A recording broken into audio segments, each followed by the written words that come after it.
Yes? I have that question about attainment. Yeah. You know, those scholars, Vedic scholars, Advaitic scholars, they say there are two categories of people, those who have attained and those who haven't. Yeah. That means that the silence that comes from those who have attained, it's full, and then they transcend the knowledge. And those who have not attained, they cannot transcend the knowledge because there is nothing to transcend. So, how do you comment? Because it looks like there is a process, you know, there is no final attainment whatsoever. But how do you see it? Just become natural. And if it helps you to attain knowledge, Vedic knowledge, to let go of all your old stuff, fine, wonderful. That's right, but still, is there any final destination or final point whatsoever? The final destination is here now. Yeah. Okay. It's timeless, spaceless, prior to time and space. It's that which is never absent. It's not that eventually it makes bang and then you have the whole of it. But you can come back to that essence and stop create troubles, and then there is nothing more to do, just remain with that and be open, and then the experience starts to unfold, and there is nothing final about that. Yeah, but if someone says, I have attained, finished, there is no me. Then maybe he has just shifted over from the delusion, I have not attained, to the delusion, I have attained.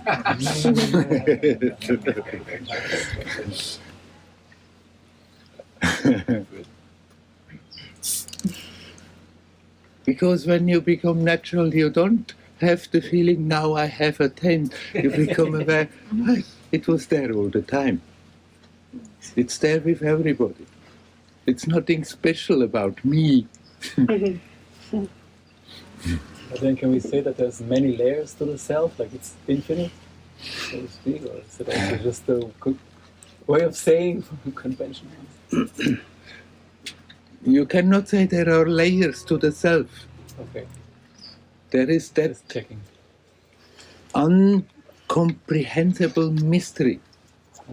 Call it God, call it divinity, call it self, call it whatever. Right. No word is just doing justice to that. And you are that. Essentially, you are that. It's not something we have to attain.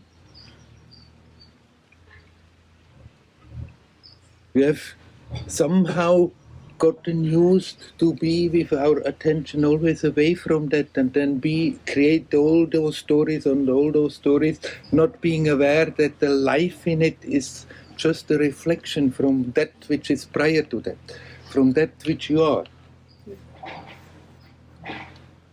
Bring the attention back to that, and sort of, it's like the experience starts to unfold. And there is no need of talking about layers. And again, try to comprehend it. It's prior to the intellect. So don't try to understand that which is prior to the intellect. Understanding is good. Have a good look at yourself. See how you are functioning. See what I'm doing all the time. Understand the process, and through that understanding you can start to detach. Understanding has its purpose on the approach, but simply to give the right direction, and then all we have to do is shut up.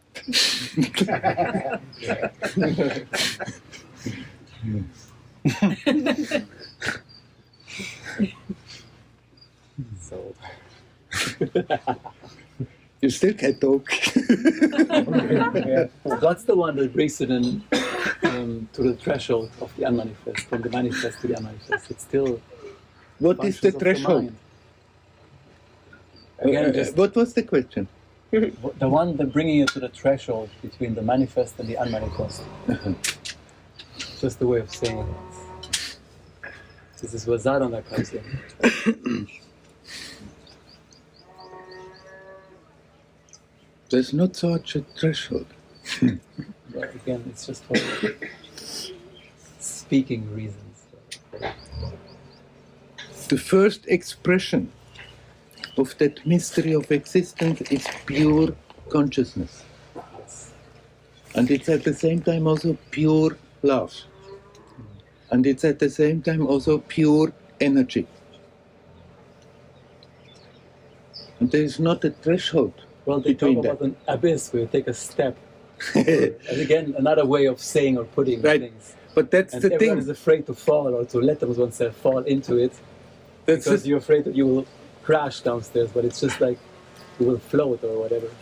that's a difficult thing for the mind, for the Grasp, yeah. intellect, for us as a person to accept that you cannot really do it.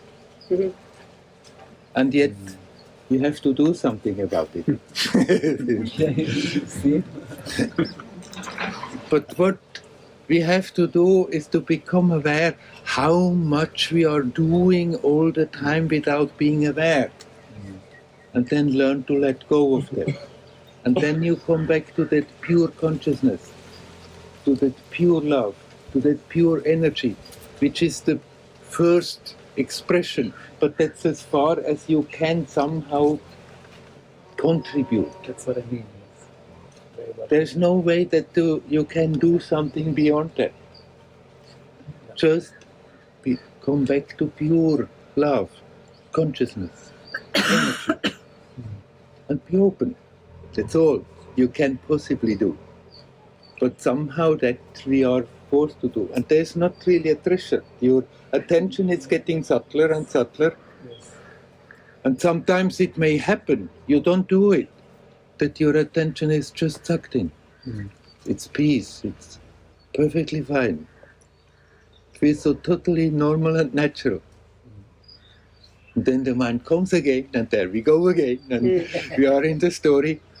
But if you, and there the job starts again, catch the attention and come back. Direct it in the right direction and let go. Don't try to control it with force. Connect and let go. Connect and relax.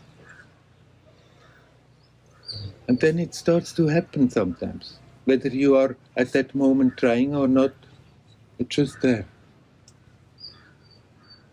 You wonder why you are not functioning like this all the time. Because it's so natural. And then we go again. Out of habit. Habits have a force. Pull us out of that again. Then don't rack your brain and think, what did I do wrong? Why has it started again? Have rather the attitude, thank you very much for that moment of grace. It's pointing in the good direction. And if you keep it up, it will happen more often, and eventually your attention may be sucked in so deeply you simply don't lose it anymore.